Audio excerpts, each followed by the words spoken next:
Hi guys, my name is Bex and welcome back to my channel, and today I'm bringing to you my June wrap up.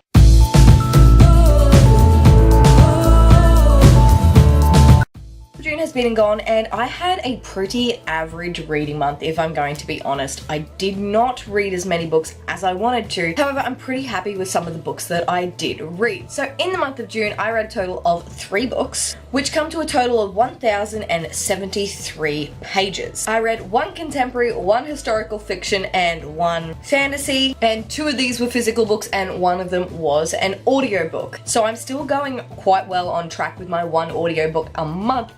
And so far, the audiobooks that I've read have been phenomenal. So ratings is where everything gets a little bit more interesting. So I had 1 1-star book, and it was also a DNF, 1 4.5-star book, and 1 5-star book. So we really went from one end of the spectrum right to the other this month. But either way, let's just get into the books that I read in the month of June. The first book I read in the month of June was 1,000 Perfect Notes by C.G. Drews. This was provided to me from Hachette Australia, so thank you very much for Hachette Australia for providing this one to me for a review. I have this review up on my blog already, so I will link it down below if you want to go check out my non-spoilery thoughts.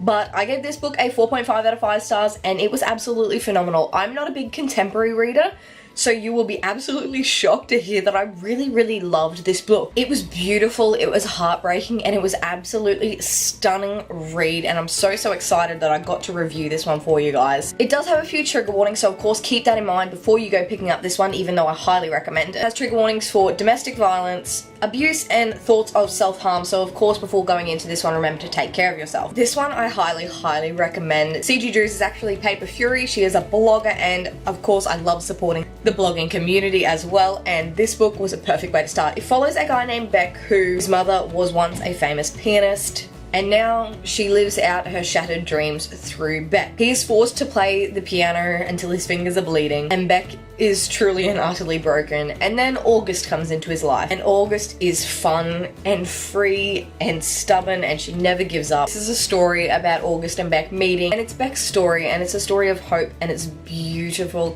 and I definitely recommend you pick this one up if you love a good contemporary. Even if you don't, I think this one might be for you as well, because I'm not a big contemporary fan, but I loved this. The next book I read in the month of June was The 7 Husbands of Evelyn Hugo by Taylor Jenkins Reid, and this was my audiobook, but I now have a physical copy, because if you do not know, I like to read along when I listen to the audiobooks. I always have the copy of the book when I'm listening to it, and oh my god, The 7 Husbands of Evelyn Hugo was fantastic. This is my 5-star read out of the month, and I cannot tell you how much I love this. I adored it. It's an historical fiction sort of contemporary vibe, and it's beautiful. It follows Monique Grant, and Evelyn Hugo is this famous actress. Everybody knows her name, and somehow she finds Monique Grant, who is really low level in a magazine company, and Evelyn Hugo wants her to write her biography. It's emotional, it's raw, it's everything I could have wanted. Evelyn Hugo was a bisexual, and she was in the limelight, and it was all about who she was and her telling Monique her story and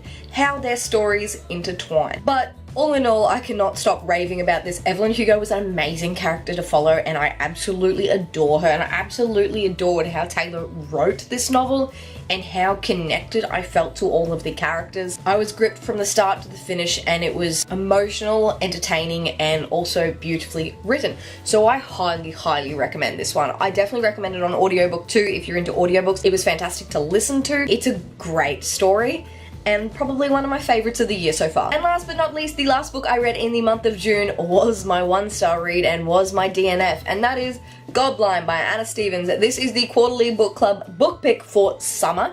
I will leave a link to G's original video down below, as well as my announcement video and her announcement video on when our live show will be for this book. So unfortunately, I didn't like it, clearly.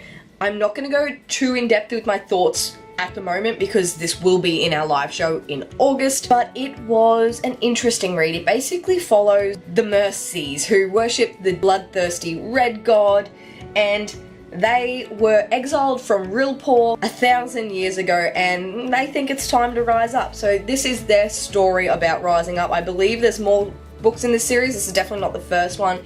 However, I won't be continuing on. I didn't even finish this book. I got to page 200, so I got about that much of the way through.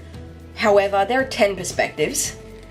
They're complex and they're confusing to follow. I found some of the perspectives are like not necessary. It would move into absolutely anyone's point of view and it didn't care who. Was I about 60 pages in or something and there were 10 perspectives and I was like, what? But I did not connect enough with the story. I did not care for the story. I did not care for the characters. The writing was bloody and brutal, which I expected it would be, but it just didn't do anything for me. But you can hear more of my thoughts about this one in the quarterly live show in August. So definitely join us for that. And if you have read this one, I definitely want to hear your thoughts too. Those are the books that I read in the month of June. Although it wasn't my biggest reading month, I'm still happy with the books I read. I'm never unsatisfied. If I read 3 books, if I read 8 books, if I read 1 book, it does not really matter to me as long as I am enjoying my reading experience. And unfortunately for me, Godblind was hindering my reading experience, so it had to go. If you like this video, please give a big thumbs up, subscribe if you'd like to see more and have not already, and chat to me down in the comments. Let me know what books you read in the month of June. I would love to hear, and let me know obviously your favourite as well, because I definitely love to know that. That's it for me today, guys. I make videos every Monday and Thursday, and I'll see you in a new one. Bye!